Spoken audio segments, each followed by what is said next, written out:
in the minds of potential voters.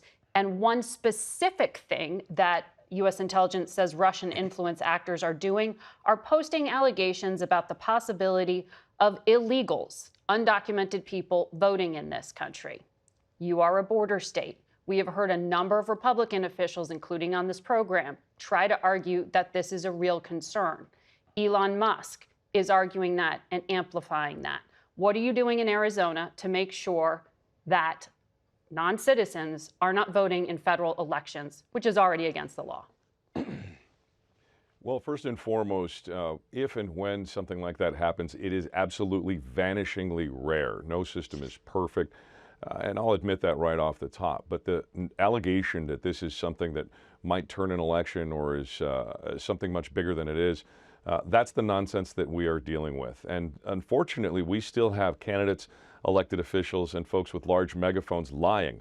They are directly lying to the American public, and they are basically playing the role of useful idiots, now we know for sure, to foreign enemies who want to sow distrust in our democracy. They want us to be losing that civic faith that we have in one another as Americans and dividing us further. Again, the source for a lot of this information, and misinformation, I should say, is coming from outside of the United States. It gets amplified by folks in America who are helping those folks. And that's just bad. And it's bad for our democracy. It's bad for business. It's bad for the law and education and science and everything else. So what I encourage folks to do is stop being a Russian puppet. Look to the folks who are actually doing the work. Ask them what's actually happening and go with the truth instead of amplifying lies from foreign adversaries. Secretary Schmidt, what are you doing to make sure that non-citizens are not able to vote, which is already against the law? Well, Margaret, I was a Republican election commissioner in Philadelphia County for 10 years. And I assure you, and I assure your viewers, and I assure voters that I care as much about election integrity as anyone possibly could.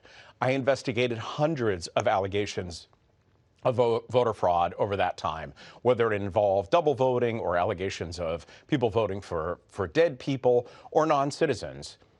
And what that research showed time and time again was how incredibly rare it was that it occurred and how easy it is to catch whenever there are incidences of it. There are safeguards in the system from tooth to tail to make sure that that voter fraud, in the few instances it does occur, is identified, investigated, and responsibly prosecuted. Secretary Schmidt, on Friday, the Lancaster County District Attorney